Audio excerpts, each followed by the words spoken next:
Hi everyone, it's Lynn Dion here from Pink Whisper Designs. Today I thought I'd show you how I use some sentiments and a border stamp to create a cute little star Christmas tree card. We're going to be using products from Fawn today, but you could use any products that you have. And I'm also using for my color inspiration, based on the current Fawn challenge, which is the Color Inspiration Challenge, I'm going to be using these colors here. So I just scribbled these onto some Strathmore Bristol Smooth cardstock just so you could see the colors here. So we have some shades of gray, blues, and kind of purpley pink colors. And we're going to be creating a slimline card today. So for cardstock, I'm using the Strathmore Bristol Smooth cardstock. And this panel that I've cut measures 3¼ inches by 8¼ inches. For colors, I'm going to be using the Faded Jeans and the Speckled Egg. I'm going to start with the Speckled Egg, and I'm going to apply that all over this panel. A nice even coating of that all over. So once I've done that, I'm going to go to the Faded Jeans, and then I'll place that color all around the sides, all 4 sides, and a little bit extra in the 4 corners. Once I've done that, I'm going to go back to the Speckled Egg foam applicator tool and blend that out, just softening those edges a little bit. Now here's where I did decide it was a little too light around the edges, so I'm going to go back to the Faded Jeans, add another layer of that all the way around, and then blend that one more time. And you can add as many layers of that as you like, just till you get the color that you're looking for here. So now you can see I have a nice shadow around the edges. Now I'm going to the Liquid Stardust, which is a nice sparkly liquid from Fawn. I'm shaking it up really well, and I'm going to squeeze a little bit of that onto my glass media mat. Then I'm taking my Distress sprayer, which just has water in it. I'm going to spritz that with a little bit of water, and then I will spatter this panel. And I'm going to add quite a bit of spatter to this. I just want to add a lot of interest to this back panel. So that's going to give us a nice sparkle in the background here. I'm going to heat set that with my heat tool, and you can see that beautiful sparkle we have. Now I'll take my Misti Stamp Positioner and one of the Creative Corners tools, which is really just in the shape of an L, and I'm going to use this as a guide to position my stamps properly here. And I'm going to again use this as a guide so I have a straight edge on the left side and on the bottom as well. For stamps, I'm starting with the Fawn Snowmuch Fun Stamps and Dies, and I'm using that sentiment that says Season's Greetings. So I want my greetings to get smaller and smaller as I go towards the top of the card here. So I'm placing the acrylic creative corner, the bottom of it, at the second grid line. So that would be about 1/2 inch from the bottom. And then I'm lining the stamp up right along the bottom of the acrylic. I'm picking up that stamp, inking it up with my VersaFine Onyx Black Permanent Ink, and I'm going to go ahead and stamp that. So what I want to do is space out these sentiments all the way up this panel. I'm going to grab the next sentiment from the Fawn Mice on Ice set, and this says Joyful Winter. So these are 2 separate words, and I'm just going to position them side by side and separate them a little bit.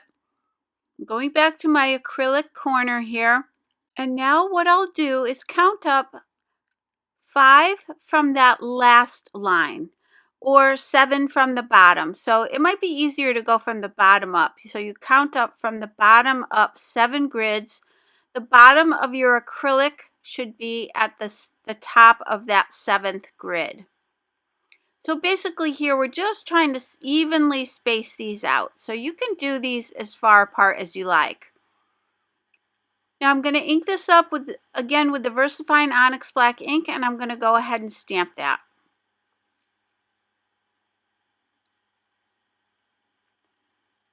The next sentiment is going to say Merry Christmas, and that's from the Lawn Fawn Holiday Helpers set. So I'm going to go 5 up from where we were for the last one, or 12 from the bottom. So you want to count up 12 grid lines from the bottom, and that's where the bottom of your acrylic block will be. So again, I'm going to go ahead and ink that up and stamp that.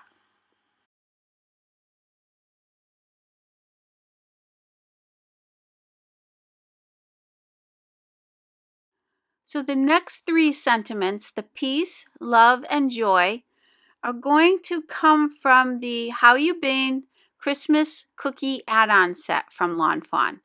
So now I'm going to count up 5 more from the Merry Christmas, or 17 from the bottom.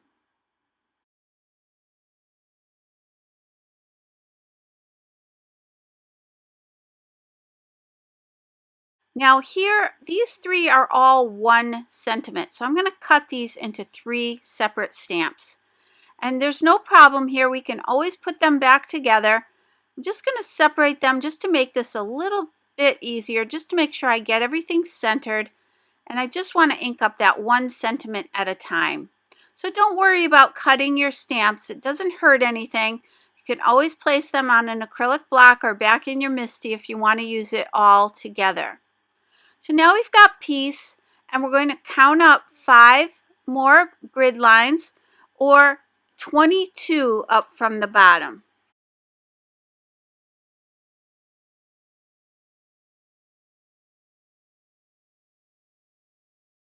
Now you can see that my acrylic corner has to be over the top of the Misti just a little bit there, but no worries.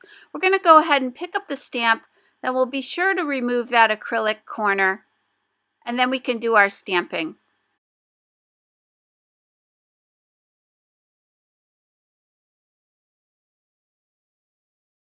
And then for the last sentiment, which is the word joy, we're counting up 5 more from the last one, or 27 grids from the bottom.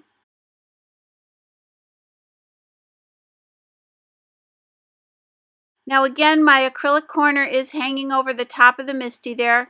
Don't worry, we're just going to use that to line everything up. And then once I pick up the stamp, we'll remove that corner and we can go ahead and do the last word here.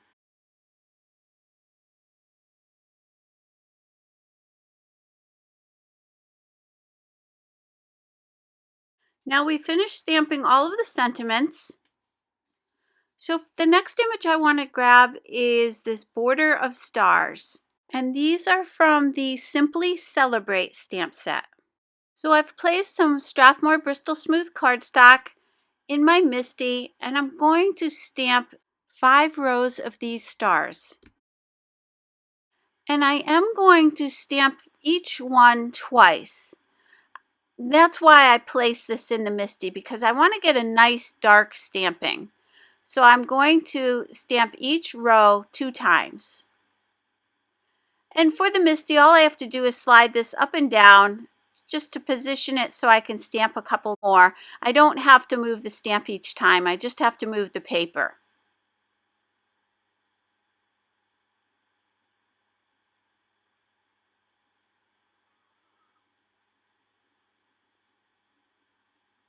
Again, stamping it a second time, and I did that until I got all 5 of these borders stamped. There is a coordinating die for this, but I am not going to use it. I don't want that little white border all the way around because we are going to be cutting fewer and fewer of the stars as we go up the panel. We want to create the shape of a Christmas tree. So I'm using my detail scissors and I'm following this image all the way around. But what I want to do is cut in a few stars each time. So that first bottom row will have all of the stars, and then the next one will have one less, and the next one after that one less, and so on until I get to the very top, which is just the 1 star. Now using deep violet and purple from my Zig Clean Color Real Brush pens, I'm going to color in all of the stars, and I'm just going to alternate these 2 colors. I'm using my blender pen from Zig. I've placed the ink all the way around the edges of the star, and I'm just going to pull that in towards the center, just keeping the center the lightest.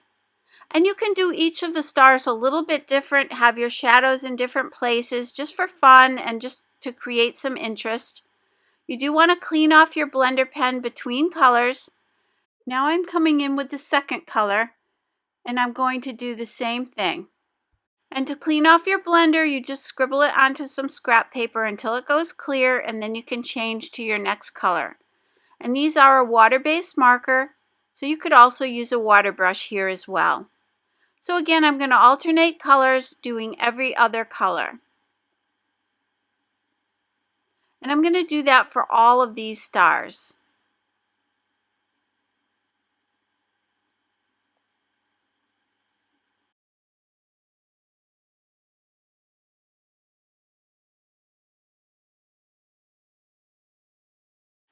So some really simple coloring here, and you can see that I've got those complete. So I am introducing one more color, and that is yellow, because I just wanted to create a nice bright yellow star at the very top of the tree here. And I'm using the same technique, just putting that color around the edges and pulling into the middle.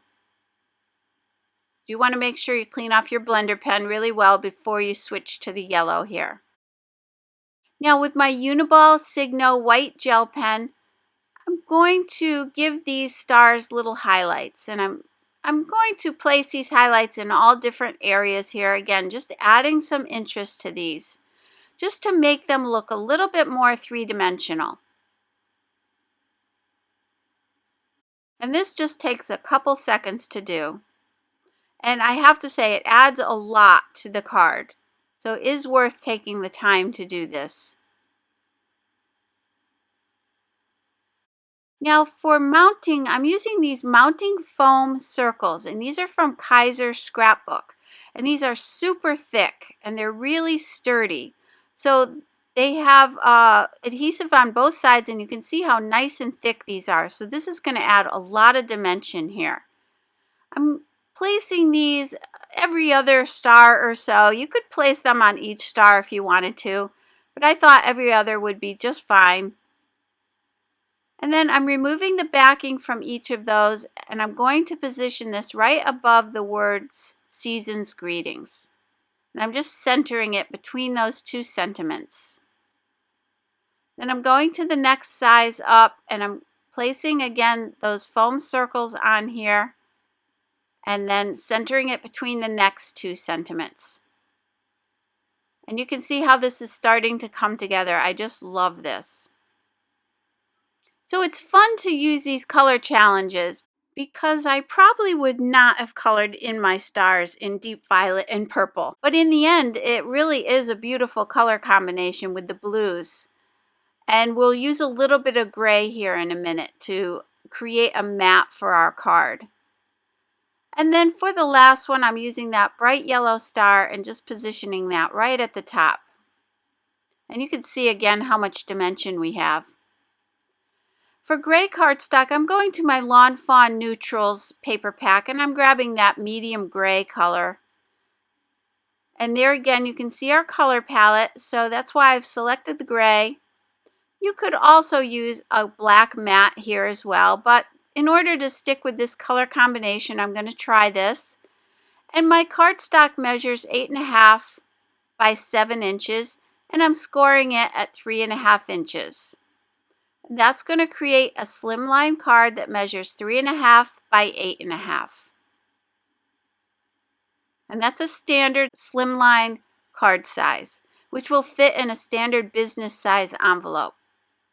I'm using my Lawn Fawn glue tube, and I've cut that gray panel to size, and I'm going to go ahead and attach this. Now the reason I'm using the glue here is because we have a very thin border all the way around, and I want to make sure I have a little time to move this around if I need to. Just takes a second or two here to make sure I have a nice even edge all the way around of the white.